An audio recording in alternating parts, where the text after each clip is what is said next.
Corsair RM series power supplies are optimized for silent operation. Click now to learn more.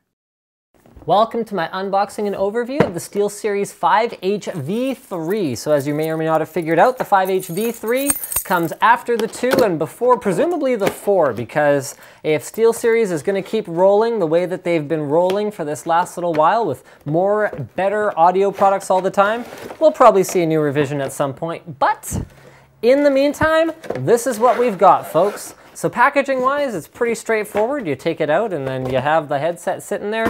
Undo the little clips at the back. That's hot. Get all twisted up in there. Just get that undone. Okay, anyway. So what's different about the V3? Number one is they have upgraded the drivers. So the drivers, for those of you who are uninitiated, are the speakers inside each of the ear cups. So it should offer better audio quality than the outgoing 5Hv2. Now around the outside of those drivers, they've also upgraded the materials for the ear cups themselves. So instead of a cloth covering, they're now using a faux leather covering with memory foam inside. So hopefully you guys can get a pretty good idea of how cushy those are. This does a couple of things. So number one is it will make them more comfortable. And number two is it actually improves the passive noise isolation. So there's no active noise canceling or anything like that, but there's less sound leaking in and leaking out of these compared to if they were using a cloth covering for the ear cups. Now, this is obviously optimal for something like a tournament environment, and the H series is their tournament grade headsets. Another thing that's optimal for that, if you travel around a lot, is having it disassemble. So you can take it apart and chuck it in your bag. I suspect many people won't use this feature even if they are traveling with it, but hey, it's there, so you can use it if you want.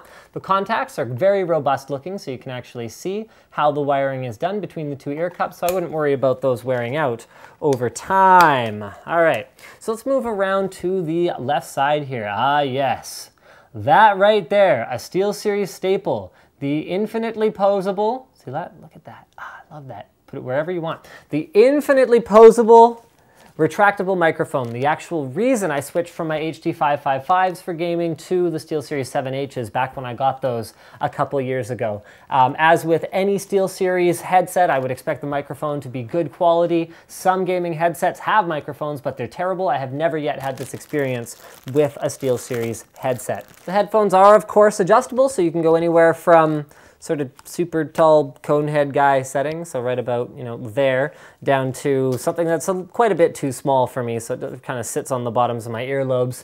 I wear a medium-sized motorcycle helmet, so that should give you guys some idea what's up. There's a little bit of rotation in the ear cups there, but not a ton. I think for most people that's really not going to be an issue, but if your ears happen to sit very far back or very far forward, then it's something to bear in mind, and then you've got about this much rotation in them this way, so like vertical swiveling or whatever the case may be.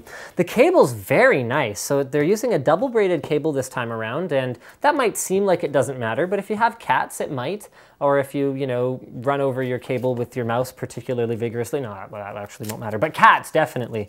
If your cats try to chew through this cable, they will have less success than a single braided or a non-braided cable, and then that leads to the Inline Control, which hasn't been changed since the last generation product, so it's basically got a microphone, mute or not mute, as well as a volume dial. Now this goes all the way down to, yes, now we're getting into the SteelSeries, the other SteelSeries classic sort of flexibility thing that they got going on.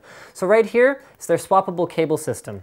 So you can actually switch from the 2 connector, so 2 3-poles right there, to this guy right here, a single 4-pole. So you can actually use the 5Hv3 with a mobile device or Ultrabook or anything that only has a single audio jack for both headphones and microphones. And then they've also got their included extension cables. These are really handy. I don't even necessarily use them on my headphones because I usually have something in the front of my case or something sitting on my desk, but these are just really handy if you need, like, audio extension cables, so I use them all the time. So there you go. You can either extend them or just use the nice short cable here and terminate it in whatever type of ending you desire. Thank you for checking out my unboxing and overview of the SteelSeries 5Hv3. Don't forget to subscribe to Linus Tech Tips for more unboxings, reviews, and other computer videos. Leave one of these if you liked the video, leave one of these if you didn't like it, and leave a comment if your name is